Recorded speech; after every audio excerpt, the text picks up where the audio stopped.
پہلی آیت کیا ہے؟ بسم اللہ الرحمن الرحیم۔ اب یہاں پہ یہ سوال پیدا ہوگا کہ کیا یہ آیت سورہ فاتحہ کا حصہ ہے؟ اس مسئلے میں بھی اختلاف موجود ہے۔ تو راجح موقف یہی معلوم ہوتا ہے واللہ تعالی اعلم کہ یہ آیت سورہ فاتحہ کا حصہ ہے، بلکہ سورہ توبہ کے علاوہ ہر سورت کا حصہ ہے۔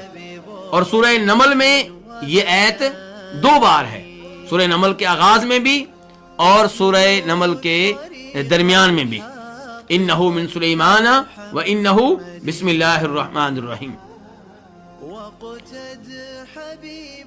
تو یہ آیت سورہ فاتحہ کا حصہ ہے۔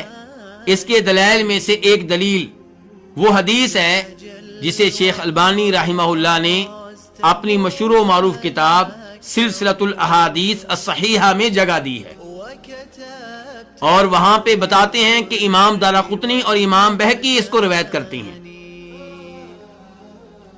اس روایت میں جناب ابو ہریرہ کہتے ہیں کہ نبی علیہ الصلوۃ والسلام نے ارشاد فرمایا کہ اذا قرأتم الحمد للہ رب العالمین فقرؤوا بسم اللہ الرحمن الرحیم۔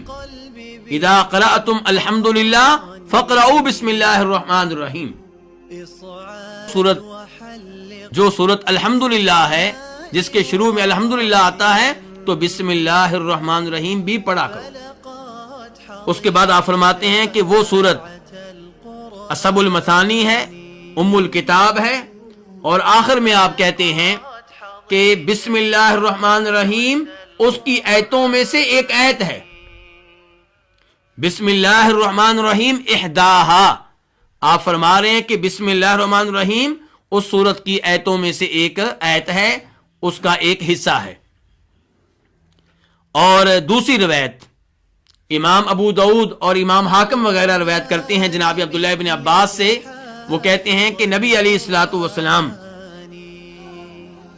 ایک سورت کو دوسری سورت سے تب امتیاز کرتے تھے، تب الگ جانتے تھے جب آپ کے اوپر بسم اللہ الرحمن الرحیم نازل ہو جاتی تھی، یعنی کہ بسم اللہ نازل ہوتی تو پتہ چلتا کہ یہ سورت ختم ہو گئی ہے، یہ سورت شروع ہو رہی ہے۔ تو اس سے بھی پتہ چل رہا ہے کہ بسم اللہ الرحمن الرحیم ہر سورت کا حصہ ہے سوائے سورہ توبہ کے۔